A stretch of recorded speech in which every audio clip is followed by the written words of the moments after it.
द्रौपदी के 3 सबसे बड़े महापाप। स्वर्ग की राह पर सबसे पहले क्यों मरी? नमस्कार दोस्तों, आपका बहुत बहुत स्वागत है हमारे YouTube चैनल पर। स्वर्ग की यात्रा पर पांडवों के साथ हिमालय पर चढ़ते समय द्रौपदी सबसे पहले क्यों मरी? वे 3 महान पाप क्या थे? उसके मोक्ष के मार्ग में बाधा बन गए। आइए जाने। कई वर्षों तक हस्तिनापुर पर शासन करने के बाद पांडवों और द्रौपदी को संकेत मिलने लगे कि अब राज्य त्यागने और आध्यात्मिक मार्ग अपनाने का समय आ गया है। कृष्ण की मृत्यु ने उन्हें कई गहराई से झकझोर दिया और उन्होंने अपने भौतिक शरीर में स्वर्ग जाने के लिए हिमालय की ओर चलने का फैसला किया। जैसे ही उन्होंने यह कठिन चढ़ाई शुरू की, एक एक करके साथी गिरने लगे। सबसे पहले द्रौपदी गिरी। वह लड़खड़ा गई और गिर गई। उसकी आत्मा वहीं चली गई। वह अपने भौतिक रूप में स्वर्ग नहीं पहुंच सकी। उसमें से सबसे आध्यात्मिक रूप से जागरूक युधिष्ठिर समझ गए कि ऐसा क्यों हुआ। हालांकि उन्होंने पहले कभी इस बात के बारे में बात नहीं की, लेकिन उन्होंने आधिकारिक द्रौपदी द्वारा किए गए 3 बड़े पापों का खुलासा किया, जिसकी वजह से वह जीवित स्वर्ग नहीं जा सकी। द्रौपदी का पहला पाप, अर्जुन के प्रति पक्षपात। द्रौपदी को अर्जुन से दूसरों पांडवों से अधिक प्यार था। नैतिक और आध्यात्मिक नियमों के अनुसार कई पतियों वाली पत्नी को सभी के समान व्यवहार रखना चाहिए, लेकिन द्रौपदी ने अर्जुन के प्रति स्पष्ट भावनात्मक पक्षपात दिखाया। वह सबसे ज़्यादा अर्जुन के बारे में चिंतित रहती थी, यहाँ तक कि जब वह दूसरे पतियों के साथ थी, तब जब अर्जुन ने दूसरी महिलाओं से विवाह किया तो द्रौपदी बहुत दुखी हुई। ऐसा कुछ जो उसने दूसरे पांडवों के विवाह में कभी महसूस नहीं किया था। यह पक्षपात उसका पहला और सबसे बड़ा पाप था।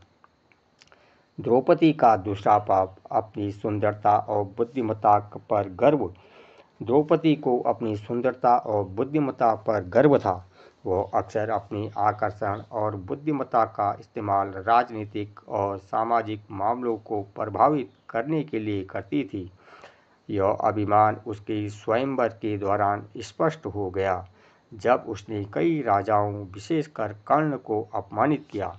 जब कर्ण ने तीरंदाजी की चुनौती का प्रयास करने के लिए कदम बढ़ाया, तो द्रौपदी ने उससे यह कहते हुए सीधे तौर पर अस्वीकार कर दिया कि वह एक सूत पुत्र से विवाह नहीं करेगी। यह उसके शाही दर्जे के बारे में उसके अहंकार और जाति के बारे में उसके अहंकार को दर्शाता है। आध्यात्मिक अभिमान विशेष रूप से शारीरिक और भौतिक गुणों में एक आध्यात्मिक बाधा माना जाता है, और यह उसका दूसरा पाप था। द्रौपदी का तीसरा पाप, दुर्योधन का अपमान करना।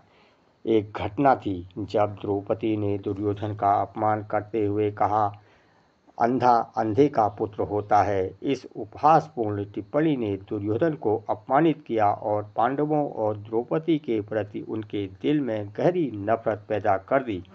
इसके कारण कुख्यात पासा खेला गया। दरबार में द्रौपदी का अपमान, उसका वनवास और अंततः महाभारत का युद्ध हुआ।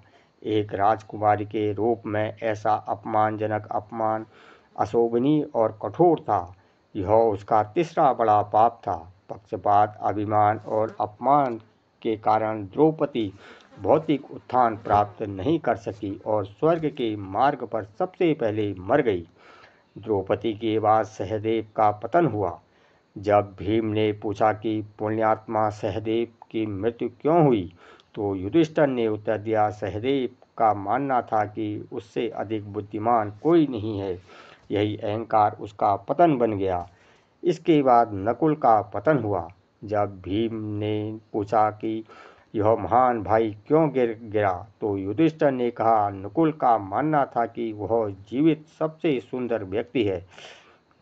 अपने रूप पर उसका अभिमान उसका पाप था। फिर अर्जुन की बारी आई। भीम ने फिर पूछा, अर्जुन क्यों गिर गया? उसने कभी झूठ नहीं बोला। युधिष्ठिर ने उत्तर दिया, अर्जुन को अपनी धनुर्विद्या कौशल पर गर्व और वह अक्सर दावा करता था कि वह एक दिन में सभी शत्रुओं को नष्ट कर सकता है, लेकिन वह ऐसा करने में विफल रहा।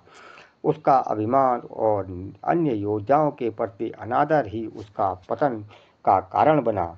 आखिरकार भीम खुद ही गिर पड़ा। वह चिल्लाया, भाई, मैं हमेशा से तुम्हारा वफादार रहा हूँ, मैं क्यों गिर रहा हूँ? युधिष्ठिर ने उत्तर दिया, भीम, तुम खाने के बहुत शौकीन थे और अपनी ताकत पर बहुत घमंड करते थे। तुम्हारी आध्यात्मिक भोग और अहंकार ने तुम्हें नीचे गिरा दिया। केवल युधिष्ठिर और उनका वफादार कुत्ता ही बचा था। अचानक इंद्र अपने दिव्य रथ पर आए और युधिष्ठिर को जीवित स्वर्ग जाने के लिए आमंत्रित किया, लेकिन युधिष्ठिर ने यह कहते हुए मना कर दिया, मैं अपने भाइयों और पत्नी के बिना कैसे जा सकता हूँ? वे यहाँ मृत्यु पड़े हैं। इंद्र ने उन्हें आश्वस्त दिया कि वे अपने नाश्वर शरीर को त्याग कर पहले ही स्वर्ग पहुँच चुके हैं। फिर भी युधिष्ठिर ने कुत्ते के बिना जाने से इनकार कर दिया। जब इंद्र ने जोर दिया तो युधिष्ठिर ने कहा, यह कुत्ता मेरे प्रति वफादार रहा है, इसे छोड़ना क्रूरता होगी। तभी कुत्ता स्वयं भगवान धर्म के में बदल गया। उसने युधिष्ठिर की न्याय और करुणा की भावना की प्रशंसा की और उसे अपने शरीर में स्वर्ग में चलने के योग्य घोषित किया। इसके बाद इंद्र युधिष्ठिर को स्वर्ग ले गए, जहाँ सभी पांडव और द्रौपदी पहले से ही अपने दिव्य रूप में मौजूद थे। एक अनकहा रहस्य। जब कृष्ण ने अपनी तीसरी आँख खोली, क्या आप जानते हैं कि भगवान कृष्ण ने महाभारत के दौरान एक बार नहीं बल्कि 2 बार अपनी तीसरी आँखें खोली थी? हालांकि मूल पाठ में शायद ही कभी उल्लेख किया गया है, लेकिन इन घटनाओं का वर्णन लोक गाथाओं और पौराणिक शैलियों में पुनरुत्थान किया गया है। भगवान कृष्ण ने 2 बार अपनी तीसरी आँख क्यों खोली? पहला उदाहरण कर्ण अर्जुन युद्ध के दौरान देखने को मिला, जब कर्ण अर्जुन के विरुद्ध इंद्र द्वारा दिए गए दिव्य अस्त्र का उपयोग करने वाला था। तब कृष्ण को खतरा महसूस हुआ। उसने अपनी तीसरी आँख खोली और ब्रह्मांडीय ऊर्जा और दिव्य दृष्टि का प्रतीक है एक चमकदार चमक ने एक पल के लिए कर्ण को विचलित कर दिया। अर्जुन ने उस पल पर लाभ उठाकर कर्ण पर हमला किया और उसे मार डाला। यदि कृष्ण ने हस्तक्षेप नहीं किया होता तो अर्जुन की मृत्यु हो सकती थी। इससे कृष्ण और विष्णु रूप प्रकट हुआ और अर्जुन को एहसास हुआ कि कृष्ण केवल सारथी नहीं बल्कि स्वयं भगवान हैं। दूसरा उदाहरण परीक्षित की रक्षा के लिए युद्ध के बाद प्रतिशोध से ग्रस्त अश्वत्थामा ने उत्तरा के गर्भ में अजन्मे परीक्षित को नष्ट करने के लिए ब्रह्मास्त्र चलाया। इस अस्त्र ने पांडव वंश के भविष्य को खतरे में डाल दिया। इसका प्रतिकार करने के लिए कृष्ण ने एक बार फिर अपनी तीसरी आँख खोली। इसकी दिव्य ऊर्जा ने अश्वत्थामा के हमले को निष्फल कर दिया। कृष्ण की ब्रह्मांडीय शक्ति के प्रकट होते ही पृथ्वी कांप उठी। अश्वत्थामा ने आत्मसमर्पण कर दिया और अपने माथे पर मणि त्याग दी। कृष्ण ने उसे श्राप दिया कि वह शांति के बिना अनंत काल तक भटकता रहेगा। यह उसके कुकर्मों की सजा थी। कृष्ण की तीसरी आँख शिव की तरह असीम शक्ति और सर्वोच्च ज्ञान की प्रतीक थी। उन्होंने इसे अधिकांश समय बंद रखा क्योंकि उसकी मुक्त ऊर्जा ब्रह्मांड को नष्ट कर सकती थी। इस दुर्लभ क्षणों छिद्रों के माध्यम से कृष्ण ने दिखाया कि सच्ची शक्ति संयम में निहित है, विनाश में नहीं। तो दोस्तों, अगर आपने अभी तक हमारे YouTube चैनल की सदस्यता नहीं ली है तो कृपया ले लें। तब तक इसी प्रकार देखते रहिए हमारा YouTube चैनल।